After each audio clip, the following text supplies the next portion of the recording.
Heat up your frozen dinners, grab your TV tray, and settle in for another episode of the Plus Platoon, your podcast for all things Disney Plus, brought to you by Disney Plus fans. Watch along with us every week as we cover all the new, the old, the good, and the bad on Disney Plus. So put down that remote, don't touch that dial, and welcome your fabulous Plus Platoon host. Hey everyone, welcome to the Plus Platoon. We're a Disney Plus fan podcast that gives honest, spoiler-filled reviews of movies and shows on Disney Plus. We look at new releases, coming attractions, and we'll even go back into the vault to revisit some of the classic Disney that's on the platform. Make sure you're subscribed and you will never miss a moment. I'm going to bring in Kate. Kate, good to see you this evening. Good to see you too, Derek. Next, we have our very own Rocket Man, or close enough as an engineer, Pete. And guys, I got my electric boots and my mohair suit, and I'm ready to talk. Yeah.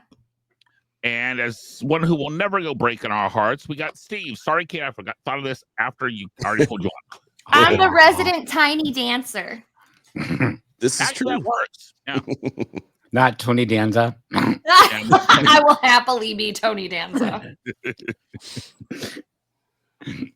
Well, guys, if you can't tell already, we are talking about the documentary Elton John, Never Too Late.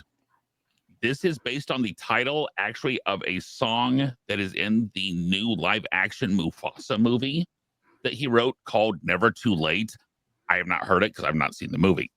But it focuses on, this documentary really focuses on Elton John's early career as he is leading up to his last concert in Dodger Stadium. Covers mostly the 60s and the 70s. Kind of up to his first concert in Dodger Stadium.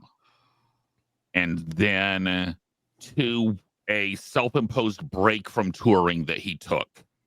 And I believe it was the late 70s. So, and in this movie, it jumps from early, and I will say, to its credit, it always has what time frame. It always lets you know when it's jumping time, which is nice, just because otherwise it would be incredibly confusing. But Pete, I'll start with you on this one. Did the time jumping back and forth work? I'm going to answer this badly and say yes and no. At first, I didn't really like it because I found it a little, even when they were showing the times, I thought it made it a little bit confusing. And I also thought the current day stuff was mostly kind of boring. I mean, it just kind of showed him. I mean, there was a few interesting things, like he had a podcast where he was trying to introduce new bands and things, which I didn't even know about. Yeah. So that bit was okay, but I was much more interested in the older stuff from the 60s and 70s.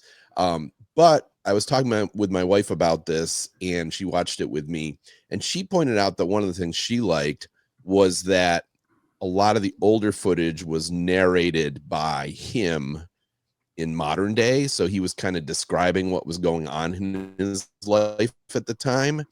And I think because of that, I think it worked okay, because I was thinking, well, then it makes more sense when you think about it that way, that they're showing him now and then they show him talking about the stuff that happened in the past. So it worked well enough. I don't think it was necessary per se. I think it would have been more interesting if they just focused on his history and saved maybe the modern thing for the end. But it wasn't a terrible choice. It didn't ruin it or anything. So Okay. Yeah, I would mostly agree. I think a lot of the older stuff was heavier. And what they would do is they would, when it got super heavy or super little bit, not necessarily what you wanted to focus on, they would jump to modern day. So right. I think Okay. that that jumping, just in the fact that it broke it up a little bit, to me worked, but otherwise I'm not really sure it was necessary. Kate? No, I was gonna kind of say the same thing. It actually helped me stay not confused, Kate. It actually helped me like know where we were in it. So I really appreciated having the time jumps, and when it showed the years, when it went back to 1975, when it went, and then it would scroll forward. That really helped me, especially when you add in when he was talking about with being with John Lennon, and he was talking about his first love, knowing the actual years and having it kind of jump back and forth. I really liked that. So, Okay. Next part of it is there were short sections that were animated. And these animated sections tended to be the heavier subjects or the not as wholesome subjects. So, Steve, I'm going to go with you on this one. Was it effective for those sections to be animated? I didn't care for the animation. I understand that they're trying to fill in something because you don't necessarily have footage or something, but it sort of took me out. I look at other documentaries. One that came to mind was sort of the Stan Lee documentary where they use sort of the stop motion. And I know they're trying to put something in there. And maybe it was the style of the animation, but I don't know. I don't want to say it was off-putting, but I guess it didn't click for me as much. I got to the point that came up, I'd just listen. yeah, So I'm gonna pass it off to Kate. I liked it. I liked it because instead of, let's say, showing a picture or just having, like, if they were just zoomed in on Elton's face, excuse me, or something while he was doing this, it did give me the visual of like, oh, like the bunk beds, like when he was talking about the first time he told the guy that he loved him, Bernie Taupin. not his first love, but like his roommate or whatever. It was Bernie Taupin is the lyricist. Right. Yeah. And he's right. And so and like I didn't even think of them being on bunk beds, but the animation showed that, and I was like, oh, like that's not how I would have pictured that. That's cool. Or even one of my favorite is when it was him and John Lennon and they were hiding from Andy Warhol. And in the animation, they like put a blanket over their heads. And that made me laugh out loud. So I liked it, but I also am a visual person. So I liked it. That's fair.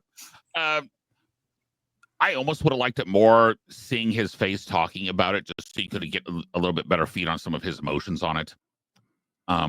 Would have been my preference, because Steve was definitely right on this, that it pulled me out of the flow of the documentary. I think the only one that did work was the one with John Lennon.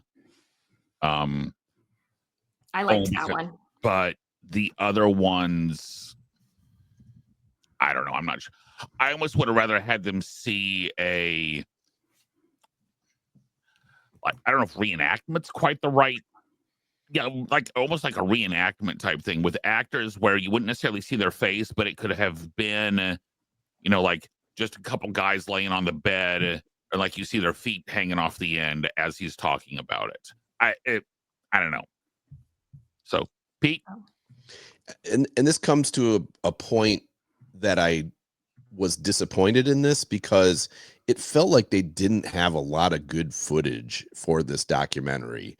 I recently, we didn't cover it here, but there was a Beatles documentary that came out not too long ago called, I don't know if it was Beatles 64 or 65, which is about their visit to the Ed Sullivan Show. And it was like all this footage of that first trip to New York, and a lot of footage that I'd never seen. And it was, even though it wasn't that exciting, it was still interesting. And I was like, geez, how do they have so little footage of Elton John in all his successful years?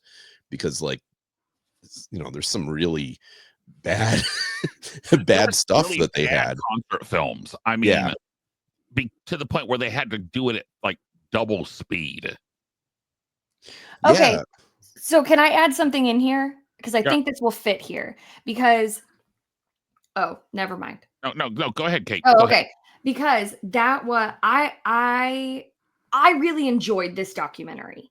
I love Elton John. I learned a lot in this documentary that I did not already know, and I thought I knew a lot about him. I was turned off by it's like they ran out of stuff of the like documentary side of it in the beginning. It's like they ran out of that toward the end, and then it was just so much just straight music. Not that I don't love Elton John songs. I do, and I liked seeing the clips of his Dodgers concert. But by the end, it was just like so much music. It wasn't it wasn't like the video of all of them. Sometimes it was just like pictures along with the music, and that to me made it drag on way too long. Again, I really like this. I'm going to give it a high pixie dust rating, but it is going to be knocked at least a point because there were parts like they played like 2 or 3 of the songs with John Lennon, and I love John Lennon. But it was just like, okay, I want to hear more about the Andy Warhol when they were hiding under the sheet. Like, I want to hear more about him. I would have loved to have heard a little bit more about him and his parents. I wanted to know more of the documentary side versus the concert side. And that leads us actually very well into our next part. Is this did hit some parts of his life that were not sunshine and roses. His interactions with his parents, his interactions with John Reed, who, yes, is the same John Reed that worked with Queen. So now we know why. Now we know in Bohemian Rhapsody when they say he took care of he looks after Elton John. Now we know what they meant. But so there was the drug use and such. And Kate, I'm going to actually go to you on this one. Were those parts of it too sanitized? I don't know if too sanitized is the word I would use. Because he didn't pull punches in parts of it. When he talked about his parents and he talked about his mom beating him with a wire brush because he was learning to potty train. Like that's heavy, man. Like that's not Every sanitizing. parent is going, yeah, that's not going to work. Right. And just hearing, his dad, how he tried so hard. He was such a scared little boy because he was living in so much fear. This is hard because it's also partly his story. And so it has to be what he's comfortable telling. I would have liked to have heard more about him kind of figuring out that he was gay, or like his journey there and his journey with, I'm so sorry, what is his name? John? Is that his name? John Reed, yeah. Okay. I would have loved to have heard a little bit more of that journey and John's turning to being someone who was abusive, how Elton got out of that, and how I would have loved to have gone a little bit deeper on that and his growth of like, talk to me about when you quit cocaine. Talk to me about rehab. If you went to rehab, how did you find your husband now? There's more deeper personal things I would have liked to have heard, but I don't think that they sanitized it. Pete, what do you think? Yeah, I don't have too much of an issue with it being sanitized, though. One thing that they skipped over is it happened after where they stopped, but he actually married a woman at one point. And they didn't cover that at all. I mean, he did in that first article, he came out saying he was bisexual. So at one point, so maybe that makes sense why he at that point was marrying a woman, but I think eventually he came out as, just being gay. I don't know that for sure. But the other thing is, I don't know if anyone here has seen the biographical movie Rocket Man, which is not this. No. And I always wonder with those, I mean, obviously that movie was done in a little bit of a fantastical way, but it covered a lot of the same things, except it covered a little bit more, and it got into some of those other things about that relationship with John Reed. It got a little dirtier into it and things like that. So I was maybe disappointed that this didn't go quite as far. So what about you, Steve? Well, I brought up this question because his husband was either producer or part director or something. Yeah. That always makes me wonder, like, what are you holding back? Like, we got quite a bit, but what else are you not telling us? Like, I know, like, when you're involved, like, you want to give your partner the best interest. I'm not going to give all the dirty little secrets. So that's why I was thinking about that. That's a really good point. That's a really good point. I wish, did they adopt? Yes. Like, I Well, would've loved to. No. They're so I looked this up. They had a surrogate, and their two kids they weren't born at the same time, but they were both sperm donors, but they don't know which is which. They don't know if either kid is who the actual father is. Got it. So, no, yeah. Steve, I 100% agree with everything. I mean, I agree with everything you said, but I do wish, take out the concert part of it and give me more of the information part of it. Okay.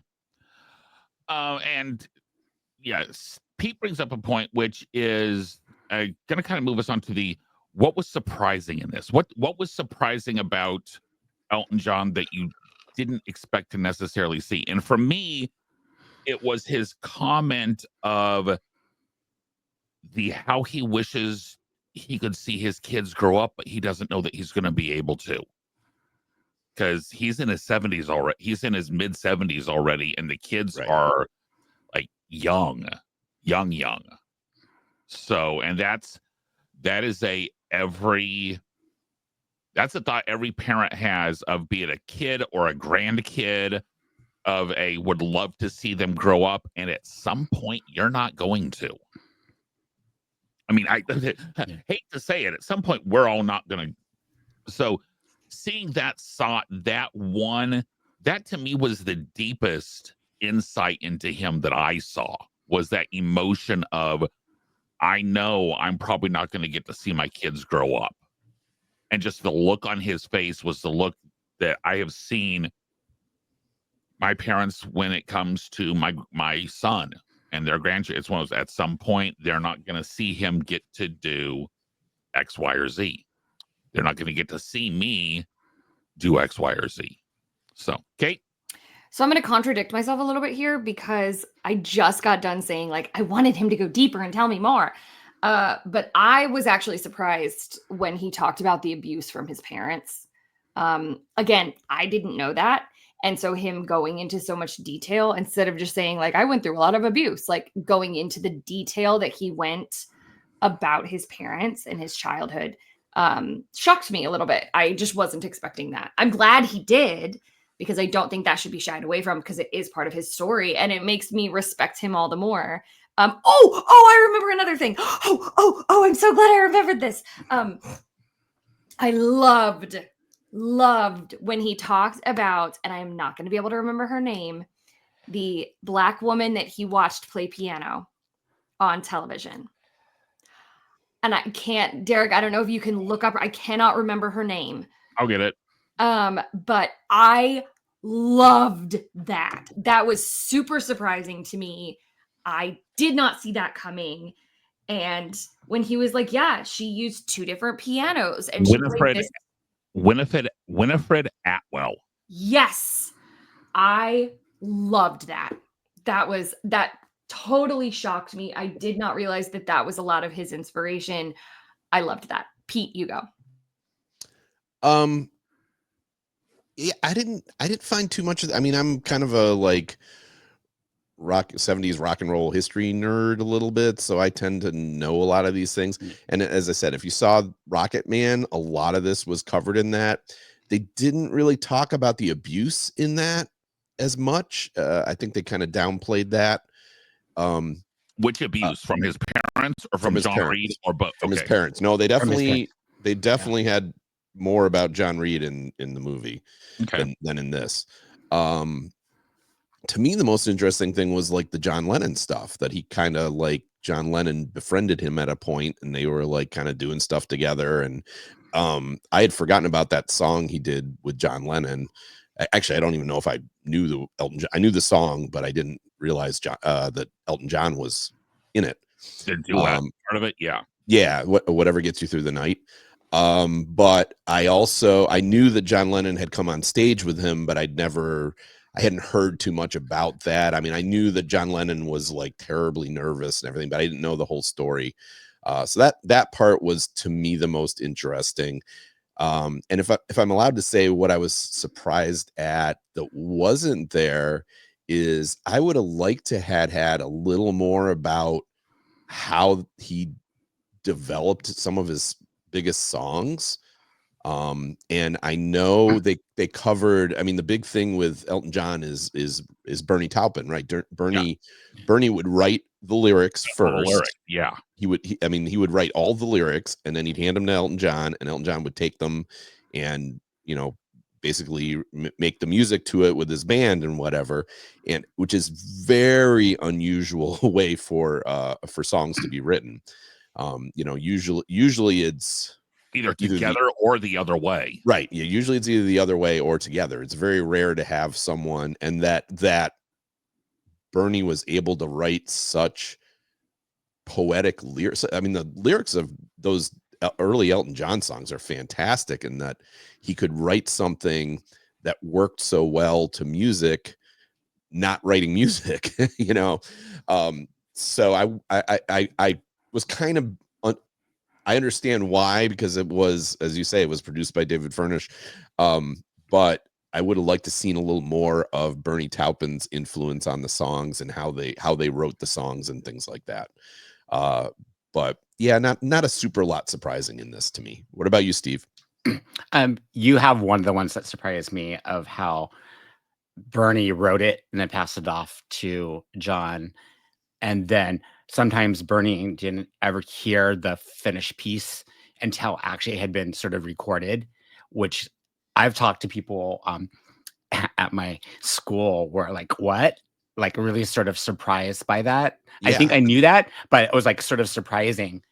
And then the other thing was just when he was talking about, like, this makes me think of his personal life, how he is naturally just sort of shy and more reserved, and then his stage presence. It made me really think about how we see these celebrities and we have this view of how they are as a person, but there could be this completely different side. And I think, like you said near the end, I think Derek was sort of mentioning it, how we really sort of saw that sort of coming through, more this quiet, reserved, very much into his family where he is. So I found that sort of surprising, and which I was really fascinated by it. What about you, Derek? That was good. Yeah, I mean, I kind of started this one off, but yeah, I mean, it's the other part that I found a little surprising, that also kind of went into the whole, should it have been glossed over? Was it too glossed over or not? There was a comment he made that in the early to mid 70s, the only thing that would keep him going was sex and cocaine. And just how you never think of super successful artists getting super low in their life. And but a lot of them do. Oh yeah, and a lot of them do. But I mean, to the point of, he was very upfront with his suicide attempt. So does anyone remember? So a lot of this was done off of recordings for it was either another documentary or for a biography that was being written about him. Does anyone remember if they said when those recordings were made? They did at the very beginning, Right. like Yeah, when the dress started. It was a few years earlier, but not a lot earlier. Like it Okay. was still like the 2009. 2010s Yeah, sometime. Okay. I just could not remember because I also remember that they had the recording of the actual recording from the article where he mentioned his bisexuality. They Right. had that actual, and it was interesting that in the 70s, the reporter was willing to go off the record or not bring up those questions. I can't imagine that there are many reporters now who would not poke and poke and poke at certain things until they got the answer in this, especially in this 24-hour news cycle that we live in. But anyway, any other thoughts, comments about the show? I think I'll kind of start this one off. My only thought was I was kind of along the line of Kate, where got a little long for me. Just and we have on this show we have kind of a love-hate relationship with music documentaries for the most part. Most of us love to hate them. That's real. But yeah, to me, this one ran a little long. Again, I will admit I'm not a huge Elton John fan. There's a few of his songs that I really enjoy, and then there's a bunch of his others that I would probably go listen to just about anything else, to be perfectly honest. So the one song of his that I was hoping they used, and okay, what is the Elton John song that has been used in another Disney animated title? In a Disney animated title? You're saying in an animated movie that saying we besides watched on this show. Besides The Lion King. Yeah, not The Lion King. We have watched it on this show, and it goes over the end credits, if that helps. Think about that as... You guys just want to know? Yeah, I don't know. I'm thinking. Okay, I'll let you think. Kate, what were any other thoughts on the show? I liked it. Yeah, okay. I liked it. I liked it. Pete? I mean, I agree with what you just said. Like the last 15 minutes and just in general, the whole modern part could have been trimmed a bit and spend more time on the history part. I mean, even using that as a framing device was okay, but especially towards the end when it got, okay, now we're just going to show, like, if I want to see the LA concert, I'll go watch the LA concert. There's an LA that's on there. I've watched the LA concert. I don't need to watch 15 minutes of it at the end of this documentary. But overall, I did like it. Yeah. Steve? Yeah. The same thing. I think, Kate, have you seen Rocket Man? So I was just saying in our side chat that I can't remember. I've seen I think I've seen Rocket Man, but I've also seen Bohemian Rhapsody. And I think I get the two of those musical biopics mixed up. Right. So I'm like Pete, because this was a lot of the same thing covered in Rocket Man, but his husband was also involved in Rocket Man. So it was sort of here's the straight story in this documentary, why Rocket Man was sort of, let's dramatize everything. So I enjoyed it. I did pick up on some new things, but there was not a lot of new surprising things for me. The one thing, if you believe this documentary, Rocket Man was pretty accurate. Bohemian Rhapsody was very inaccurate. Oh, incredibly inaccurate. As a Queen fan, the movie's great, 100%. Great movie. But they put things in completely the wrong order in that movie for artistic purposes. So yeah. Okay. As we always do, we do cups of pixie dust out of 5. Kate, for Elton John, Never Too Late. I'm gonna give it a solid 3.5. I liked it. Okay. Would I have liked? I mean, it's not any higher. I'm almost leaning toward giving it just a 3. I'm gonna see what you all rate it at. But if they had cut back the music, it could have been about 20 minutes shorter.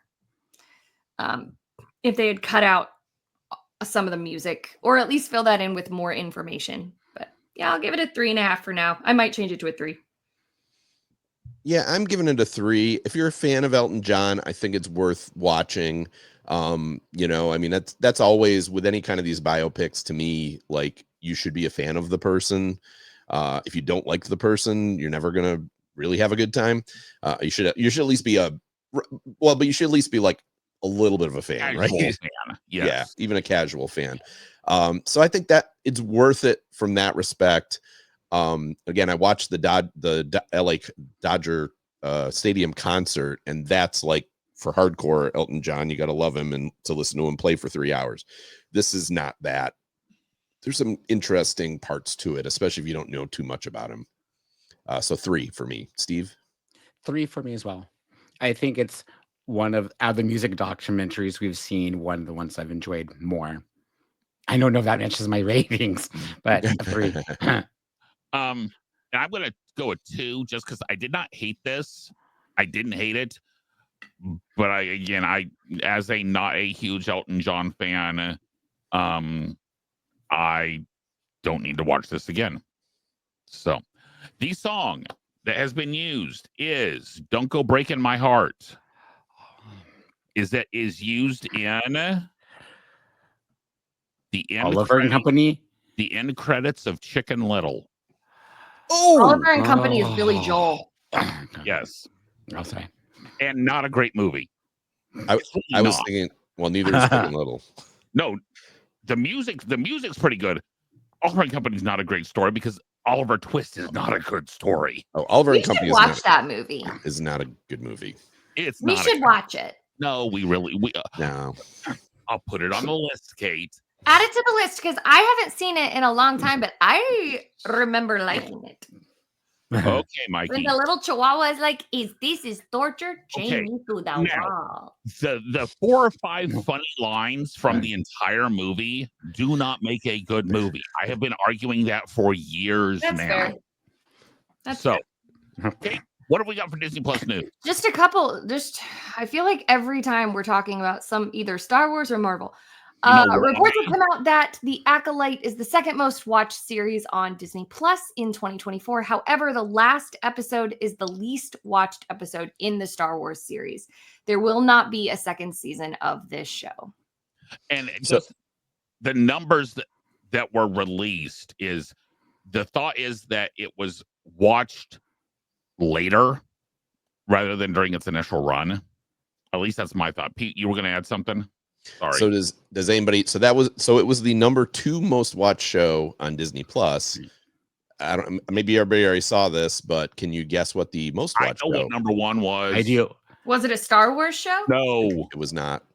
Was it a show or a movie? Show. Ooh, Animated. No, it wasn't animated.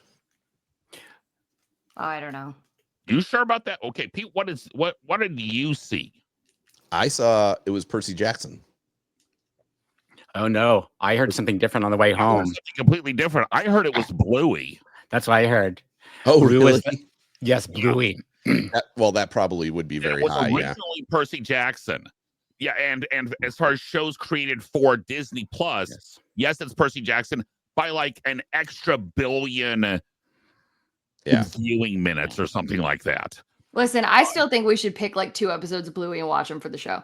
Yeah, and did you see what the biggest animated movie was? Yes, across all streamers. Yes, we've talked about it on the again. Yep. It was Moana again. Yeah, it was what? Moana again. Wow. For like 3 years in a row. Okay. Wow. Okay, we got one more. We sure do, but it's little. The Jonas Brothers will be starring in a Christmas special that will be on Disney Plus this winter. Oh boy. That's it for the Disney Plus news. Do little on purpose because never mind. So can I go on a little rant?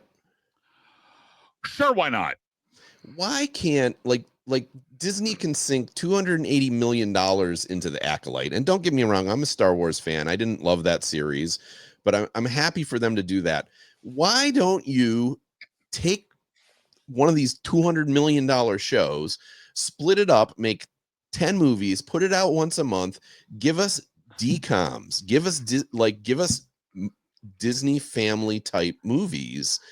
I don't understand. So I'm not a big Jonas Brothers fan, but I like this idea that I don't know if it's just going to be a Christmas concert, if it's going to be a Christmas movie or what it's going to be, but like give me crank out some DComs style movies, put them on Disney Plus, feature them each month, and advertise the heck out of them on the thing.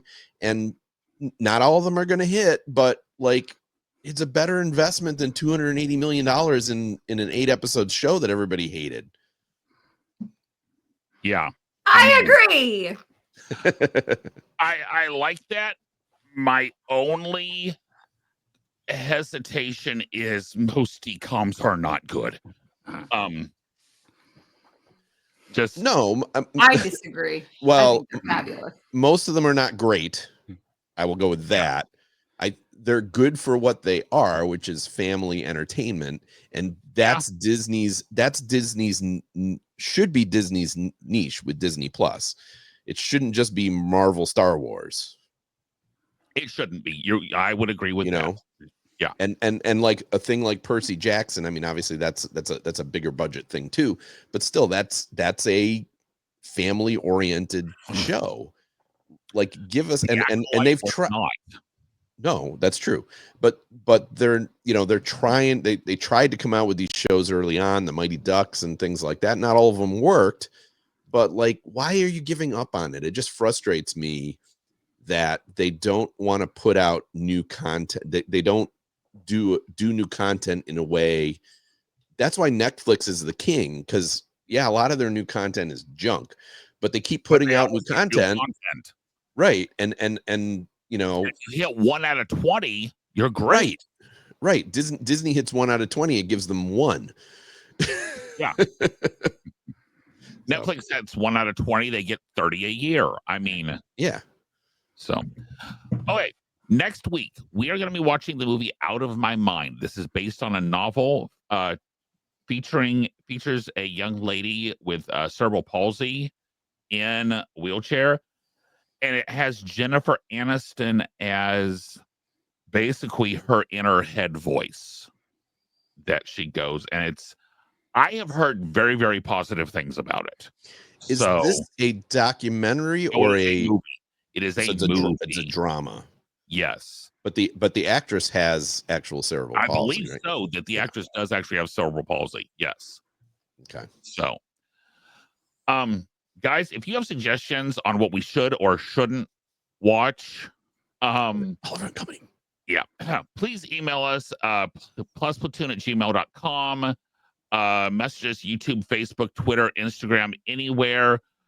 We need suggestions, guys, because we love going back and looking at some of the older stuff, because as we said, a lot of the newer stuff isn't coming out.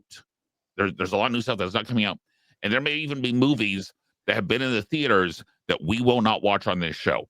It's entirely possible that there is a movie that is a prequel that has been in theaters that is a live action adaptation of an animated theory that we will not be watching on this show. Oh. No, we are not watching Mufasa. Nope. At least it's not a remake of something that we've already seen. This is true. You could watch Oliver and Company. It's also about cats. Okay, sorry, Kate. Actually, Oliver and Company is not about cats. It's about dogs. Is All Dogs Go to Heaven? Is that a Disney movie?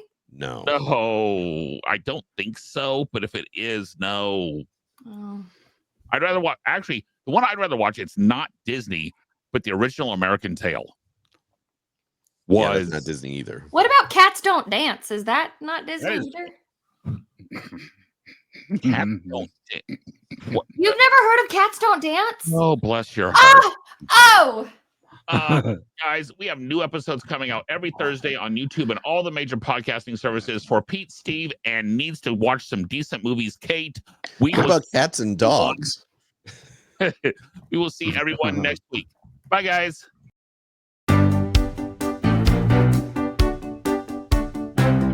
Thanks for watching this week's episode of the Plus Platoon. Be sure to subscribe to the Plus Platoon podcast to keep getting great content each week. Then head over to Apple Podcast and leave those 5-star reviews as they help make the Plus Platoon visible to even more Disney Plus fans. Also, go to YouTube and like and subscribe to the Plus Platoon channel, where you can watch all future episodes live. If you have a question for the Plus Platoon, please send us an email to plusplatoon@gmail.com or connect with us on Facebook, Twitter, or Instagram @PlusPlatoon.